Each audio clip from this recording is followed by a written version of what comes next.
నమస్తే. నేను మీ కుప్ప పద్మిని. ఇన్నాళ్ళు మీ సపోర్ట్‌ని నాకందిస్తూ, మీ ప్రేమని నాకందిస్తున్న ప్రతి ఒక్కరికి కృతజ్ఞతలు. ఇప్పుడు చూడబోతున్న ఈ వీడియో కూడా ఖచ్చితంగా మీకు ఉపయోగపడుతుంది.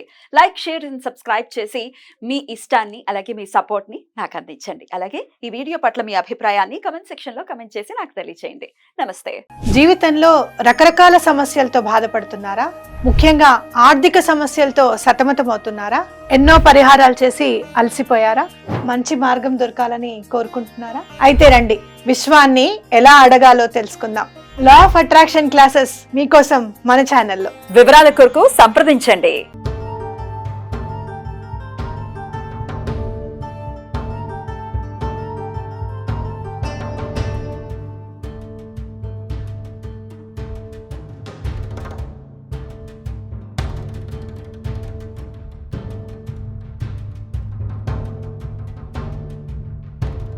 శ్రీపాదరాజం శరణం ప్రపద్యే శ్రీదత్తరాజం శరణం ప్రపద్యే శ్రీమదనంత శ్రీ విభూషిత అప్పలక్ష్మీ నరసింహరాజా జయ విజయీ భవ దిగ్విజయీ భవ శ్రీమదకంఠ శ్రీ విజయీ భవ శ్రీ విద్యాధరి రాగ సురేఖ శ్రీరాకీధర శ్రీపాద జయ విజయీ భవ దిగ్విజయీ భవ శ్రీమదకంఠ శ్రీ విజయీ భవ మాతా సుమతి వాత్సల్యామృత పరిపోషిత జయ శ్రీపాద జయ విజయీ భవ దిగ్విజయీ భవ శ్రీమదకంఠ శ్రీ విజయీ భవ సత్య ఋషీశ్వర దురితానందన పాపనాయనుత శ్రీ చరణ జయ విజయీ భవ దిగ్విజయీ భవ శ్రీమదకంఠ శ్రీ విజయీ భవ సవితృకాటక చయన పుణ్య ఫల భరద్వాజ కృష్ణ కృష్ణాష్టమి రోజున దుష్టుల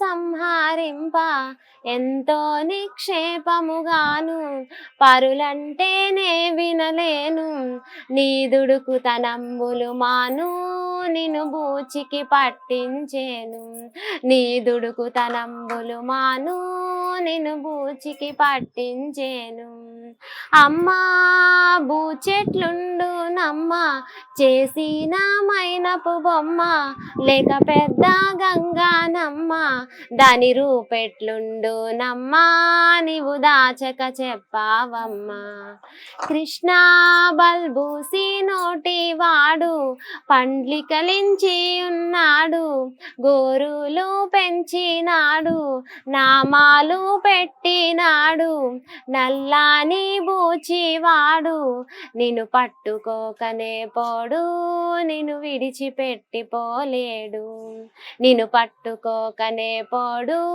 నిన్ను విడిచిపెట్టి పోలేడు కృష్ణ కృష్ణాష్టమి రోజున దుష్టుల సంహరింప ఎంతో నిక్షేపముగాను పరులంటేనే వినలేను నీ దుడుకు తనంబులు మాను నిన్ను బూచికి పట్టించేను కృష్ణ నీవు ఇరుగు పొరుగు ఇండ్లాకు పాల్ పెరుగు త్రాగుటాకు నేనొద్దని చెప్పుటాకు నేనేమి నోచి ఉన్నాను నేనేమి నోచి ఉన్నాను అమ్మా పొన్న చెట్టు నీడాలో గోపికల చీరాలాను నేనపహరించి వచ్చాను నేనెవరిండ్లకు పోలేదు నేనెక్కడికి పోలేదు నేనెవరిండ్లకు పోలేదు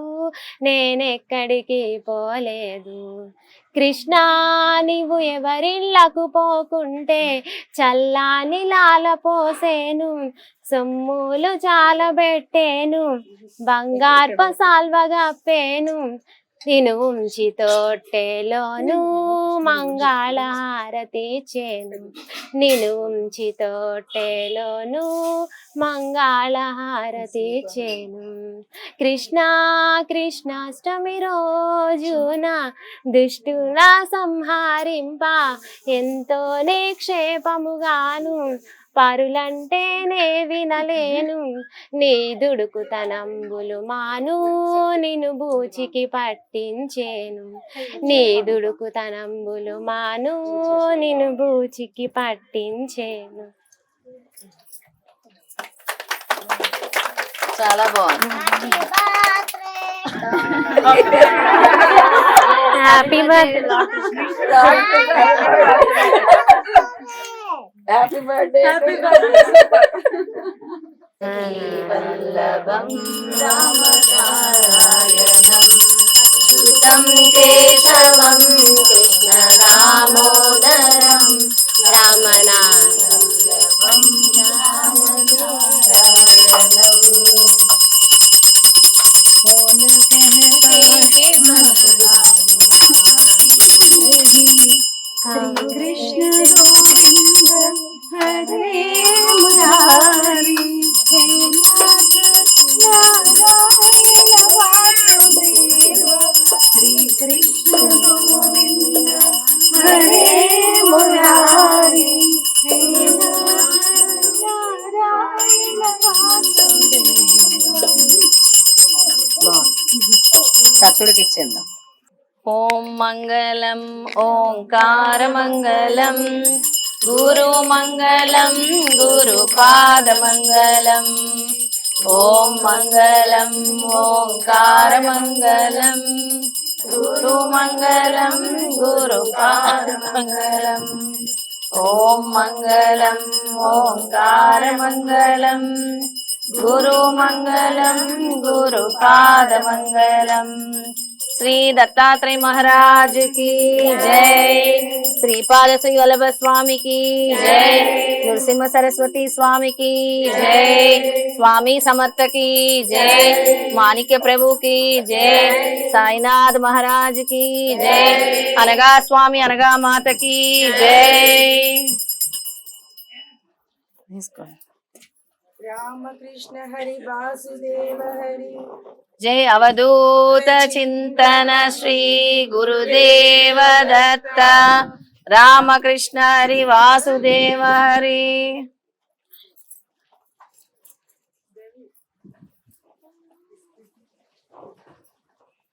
మగవాళ్ళందరూ కూర్చోవాలనుకుంటే లోపల కూర్చోవచ్చు, లేదంటే సువాసిని పూజ కూడా చూడొచ్చు.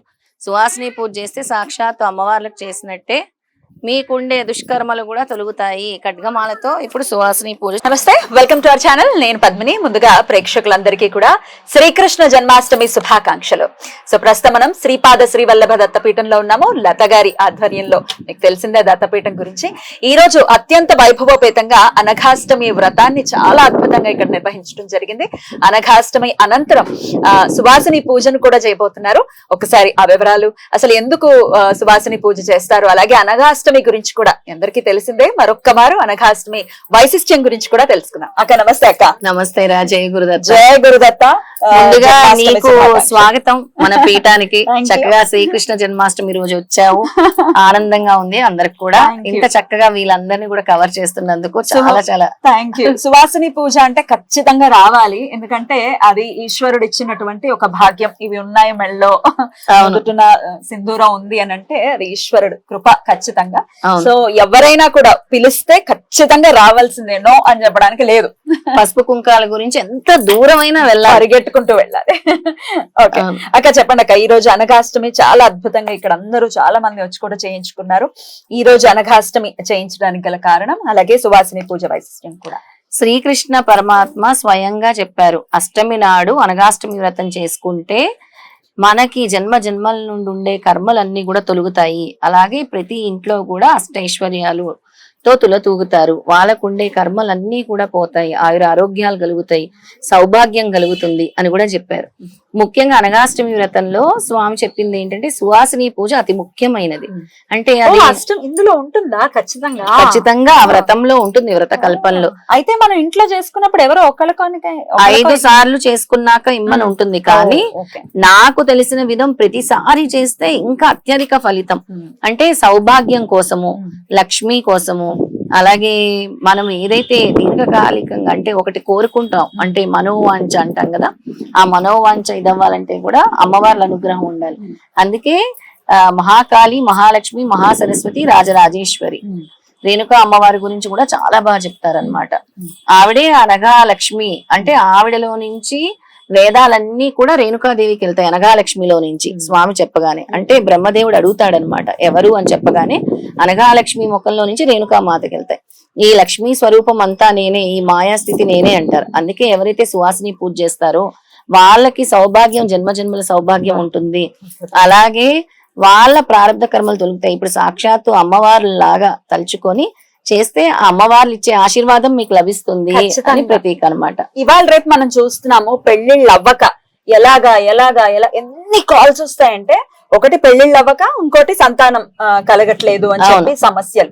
మరి వచ్చినప్పుడు దానికి గౌరవం ఇవ్వటం అంటే ఈ ఏవైతే ఉన్నాయో మంగళసూత్రం, ఇప్పుడు ఏదైతే చెప్పావో పెళ్లి కాని కన్యలు కూడా అనగాష్టమి వ్రతం చేస్తే వివాహం జరుగుతుంది. సంతానం లేని వాళ్ళకి సంతానం కలుగుతుంది. ఇంకా ఈ కోరిక ఆ కోరిక అందుకే ఇప్పుడు అమ్మవార్లలాగా ఇప్పుడు నువ్వు ఏవైతే వరం ఇస్తావో అదే వాళ్ళకి ఫలిస్తుంది. అది నిజము. అనగాష్టమి వ్రతంలో కూర్చున్న వాళ్ళు కూర్చొని ఇప్పుడు అమ్మవారిలా తలుచుకొని చేస్తున్నారు కదా, మనం కూడా అలాగే అందుకుంటుంది ఎవరన్నప్పుడు నేను సరస్వతిని, నేను లక్ష్మిని, నేను కాళిని, నేను రాజరాజేశ్వరిని అంటారు కదా.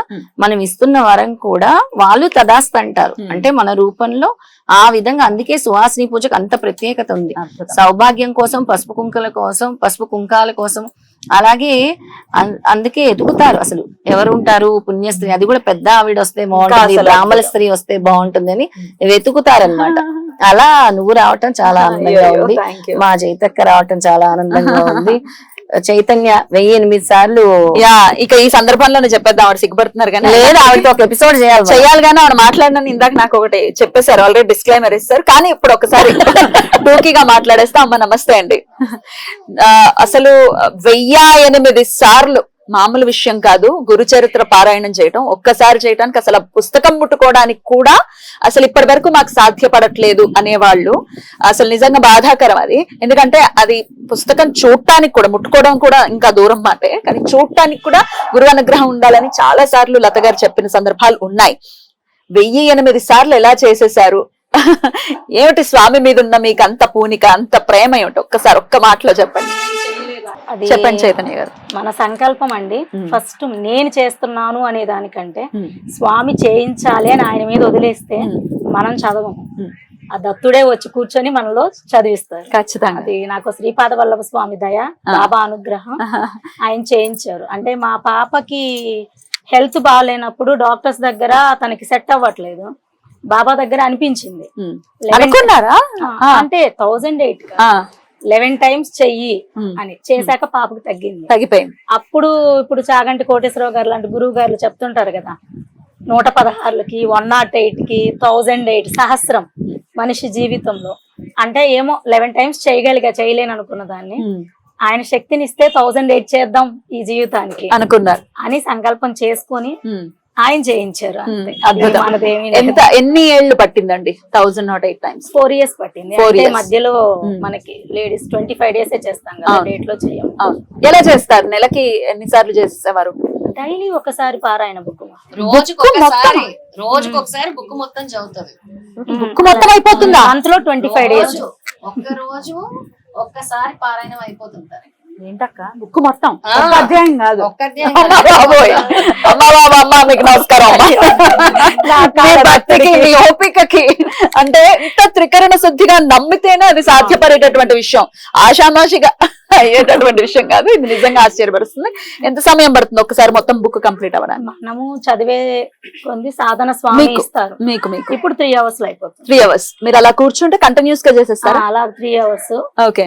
కుదరినప్పుడు కొంత స్టార్ట్ చేసి పారాయణ మళ్ళీ మనం నిత్యం చేసుకునే పనులు మన ఇంట్లో ఉండే చేసుకుంటూనే ఉంటాయి, మళ్ళీ కంటిన్యూ చేయొచ్చు. ఫస్ట్ లో అయితే ఎంత సమయం పట్టేది? 6.5 hours 7 hours. అలా 11 books 7 hours పట్టింది. దాని తర్వాత 3 hours ఒక తపస్సులాగా అనిపించింది నిజంగా. డెఫినెట్లీ. అద్భుతం. నేనేంటంటే నేను నీకు ఘన సన్మానం ఒక ఈవెంట్ చేయాలి నేను నీకోసం అని మాట ఇచ్చాను. అవును, చెయ్యాలి. చెయ్యాలి, చెయ్యాలి, తప్పకుండా చెయ్యాలి. ఎందుకంటే అసలుకి ఈ సువాసిని పూజ, ఈ పసుపు కుంకుమ ఇది అసలుకి దేనికి సన్మానానికి సరిపోదు, ఇదే ఎక్కువ. బాగా చెప్పారు, అద్భుతం. దీని కాకపోతే ముందు కాదు. మీకు ఇప్పుడు అక్క అన్నట్టుగా మీకు సన్మానం చేయాలి అని అంటే అదేదో మిమ్మల్ని ఏదో పొగడేయాలని కాదు, మీ ద్వారా ఇంకో 10 మందికి ఇన్స్పైర్ అవుతారు. ఇంకో 10 మంది చేయలేకపోతున్నాం ఏమో మీ మాట విని, లేకపోతే ఒకటండి, ఏది సంకల్పం చేసుకున్నా అది పూజ అవ్వనివ్వండి, ఒక పారాయణ చేయడం, లేదా నిత్యం గుడికి వెళ్ళడం కూడా, అది ఒక సంకల్పం చేసుకుంటే ఆటంకాలు చాలా వస్తాయి. వస్తాయి. అంటే ఇది కలియుగం పరీక్షలు కదా, చాలా వస్తాయి. కలిపురుషుడు మనల్ని వెళ్ళనివ్వకుండా అవును, ఆపుతూ ఉంటాడు. కానీ వాటిని దాటుకొని వెళ్ళగలిగితేనే భగవంతుడు మన దగ్గరకు వస్తాడు. 100%. ఇంకేమైనా సంకల్పం ఉందా? అది తెలియదండి, ఆయన అప్పుడు ఏ టైంకి తెలియదు. మరలా శ్రీపాద వల్ల స్వామి చరిత్ర చదువుతూనే ఉన్నారు కంటిన్యూస్ గా. ఒక చిన్న విషయం చెప్పండి చెప్పండి. చైతన్య గురించి నేను చెప్పాల్సిన విషయం ఏంటంటే, ఇప్పుడు మా అనుబంధం ఒక 13 ఏళ్ల పైనే ఉంటుంది. గుడి కట్టిన రోజు నుంచి ఈ రోజు వరకు కూడా నేను ఎలా ఉన్నా, నేను వెళ్ళినా వెళ్ళకపోయినా ఇలా ఉన్నా, ఫస్ట్ ఎర్లీ మార్నింగ్ 5 o'clock కి వాళ్ళ ఇంట్లో నుంచే ప్రసాదం వస్తుంది బాబాకి. ఇప్పటికేనా? ఇప్పటికి ఇన్ని సంవత్సరాలు సునామీ వచ్చినా కూడా ఈదుకొని వచ్చేస్తుంది అమ్మ. సునామీ వచ్చినా కూడా, సునామీ వస్తే రాని నన్ను తీసుకెళ్లి అక్కడే ఆపుతుంది అంటది అని, ఆ ప్రసాదం ఈ రోజు కూడా బాబాకి అందుతుంది వాళ్ళ ఇంట్లో నుంచి. ఎంత అయినా కూడా మీ భక్తి అది బాబా ఇచ్చిన వరం అండి. అది బాబా నాకు దూరం చెయ్యకుండా లాస్ట్ వరకు, ఆఖరి శ్వాస వరకు నాకు ఆ భాగ్యాన్ని ఇవ్వమనే కోరుకుంటాను. ఖచ్చితంగా ఏదైనా ఇస్తారు. ప్రతి చోట మనం చేస్తూ నిత్యం వెళ్తూ ఉంటే భగవంతుడి అనుగ్రహం కూడా ఉంటుంది. కానీ నేనే చేశాను అనే గర్వం రాకుండా ఉంటే ఆయన పక్కకి నెట్టడు, అంతే చేయిస్తూ ఉంటాడు. నేను చేశాననేది రాకూడదు, స్వామి చేయించారు, అది మన అదృష్టం. అద్భుతం. ప్రేమకి లొంగుతాడు ఈశ్వరుడు, అందులో ఎటువంటి సందేహం లేదు. ఆ ప్రేమ మీరు చూపిస్తున్నారు కాబట్టి అది కొనసాగుతుంది. రైట్, అయితే ఇక సువాసిని పూజ మొదలు పెడదామా? రైట్.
చాలా అద్భుతంగా సువాసిని పూజ అయితే జరిగింది అక్క. చాలా చాలా నా లైఫ్ లో ఫస్ట్ టైం నేను ఇది చేసుకోవడము.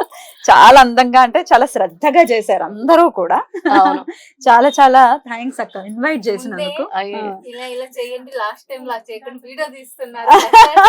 లేదు, ప్రతిసారి కూడా వీళ్ళకి నేర్పిస్తాను సువాసిని పూజ ఎలా చేయాలి, పసుపు కుంకాలను ఎలా రాయాలి, ఒక సువాసిని ఎలా ఆరాధించుకోవాలి, సాక్షాత్ అమ్మవారిలాగా మీరు తలుచుకోవాలి. ఎందుకంటే ప్రతి స్త్రీలోని అమ్మవారు ఉంది, ప్రతి స్త్రీ రూపం కూడా అమ్మవారితో సమానం. ఎక్కడైతే స్త్రీని గౌరవిస్తారో, ఎక్కడైతే స్త్రీని పూజిస్తారో, ఎక్కడైతే స్త్రీ కంట నీరు రాకుండా చూస్తారో అక్కడ తప్పకుండా అమ్మవారు ఉంటుంది. మన సనాతన ధర్మం చెప్తుంది. దాన్నే ఫాలో అవ్వాలని, మన వాళ్ళందరూ కూడా సంస్కృతి సాంప్రదాయాన్ని ఫాలో అవ్వాలని ఈ విధంగా ఇది స్వామి చెప్పిన విధంగానే మనం ఆచరిస్తాం. అంతే. జన్మాష్టమి రోజు ఇది ఒక వరం లాగా ఖచ్చితంగా భావిస్తున్నాను నేను. చాలా చాలా కృతజ్ఞతలు. సువాసిని పూజ అలాగే అనఘాష్టమి కూడా ఇక్కడ చాలా అద్భుతంగా జరిగింది కాబట్టి అనఘాష్టమి శ్రీపాద శ్రీ వల్లభ దత్త పీఠంలో ప్రతి శుక్లపక్ష అష్టమి రోజు, అంతే కదక్క, శుక్లపక్ష అష్టమి రోజు జరుగుతుంది ప్రతి నెల కూడా. ఆల్రెడీ పోయిన నెలే మొదలైంది. 8 నెలల పాటు వరుసగా చేసుకోవాలి అని చెప్పి ఉన్నారు. మరి ఇప్పుడు కూడా ఒకవేళ వచ్చి పాలు పంచుకోవాలి అనుకుంటే నెక్స్ట్ అష్టమికి ఖచ్చితంగా చేసుకోండి. నెక్స్ట్ వచ్చేది భాద్రపద మాసం, అత్యంత వైభవపేతమైనటువంటి మాసము. ఆ మాసంలో జరిగేటటువంటి అష్టమి గురించి మరొకసారి మాట్లాడుకుందాం. ముఖ్యంగా ఏంటంటే సామూహికం అనగానే ఆ పవర్, చాలా పవర్. మన మార్గశిర మాసంలో అష్టమి చేసుకోవాలంటున్నారు కదా పద్మిని. ఏమో స్వామి సంకల్పిస్తే 108 మందితో చేయించాలని సంకల్పం. అది ఇవాళే వచ్చింది ఆ సంకల్పం. డిసెంబర్ లో మార్గశిర మాసంలో ఆ అష్టమి ఎప్పుడైతే స్వామి చేసుకోమన్నారో దత్త జయంతి రోజు కాదు, మార్గశిర అష్టమి రోజు చేసుకోమన్నారు. ఎందుకంటే పౌర్ణమి రోజు స్వామి జన్మించారు, మార్గశిర అష్టమి రోజు చేసుకోమన్నారు. చాలా పవర్ అని.